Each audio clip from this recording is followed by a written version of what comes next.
Ouais, tu sais.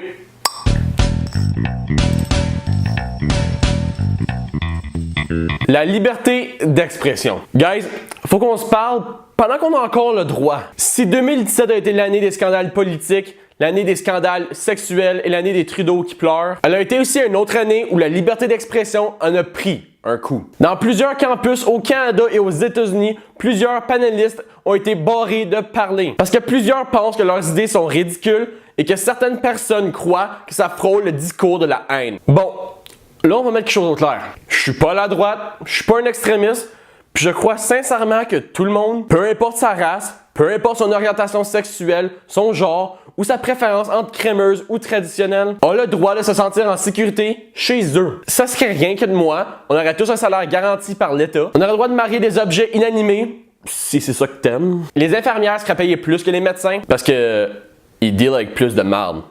Littéralement. Donc, avant de m'accuser d'endosser des propos racistes, fascistes et autres istes, sachez que c'est pas le cas. Par contre, je crois que ces gens-là ont le droit de partager leur point de vue pour 3 raisons. 1. C'est toujours une bonne chose d'avoir un débat. C'est important de ne pas toujours entendre la même opinion que nous. C'est toxique de s'entourer de gens identiques. C'est pas une bonne chose. Je comprends que ça fait mal, c'est désagréable et ça fait peur. Mais je pourrais dire de la même chose d'aller chez le dentiste. Puis j'y vais quand même. Mais il faut faire attention maintenant, puisque grâce à Internet, c'est facile de se créer une bulle de gens qui pensent, agissent et parlent comme nous. Puis faites-moi confiance, personne gagne quand ça arrive. 2. Les universités, c'est à ça qu'ils servent. Tu vas pas dans une institution comme l'université pour rien questionner et rien changer de ce que tu penses. Tu payes littéralement 8000 $ par année pour qu'on t'apprenne des nouvelles choses. Des choses que parfois vont te choquer. Savais-tu que le Canada faisait encore la vente d'esclaves jusqu'au 19e siècle? Merci HIS 2503. Des choses qui vont te surprendre. Savais-tu que c'est pas vrai que c'est dangereux d'avaler sa gomme? Merci Bio 1720.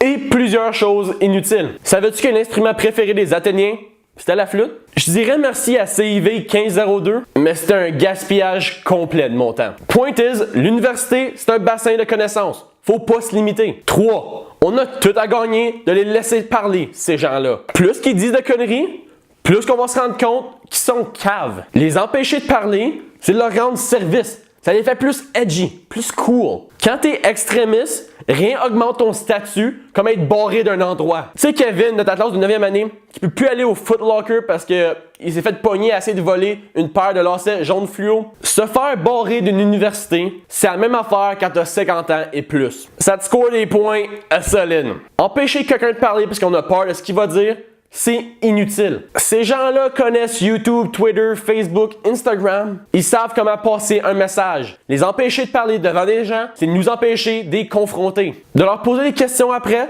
et de comprendre qui exactement les a échappés en bas des marches quand ils étaient enfants.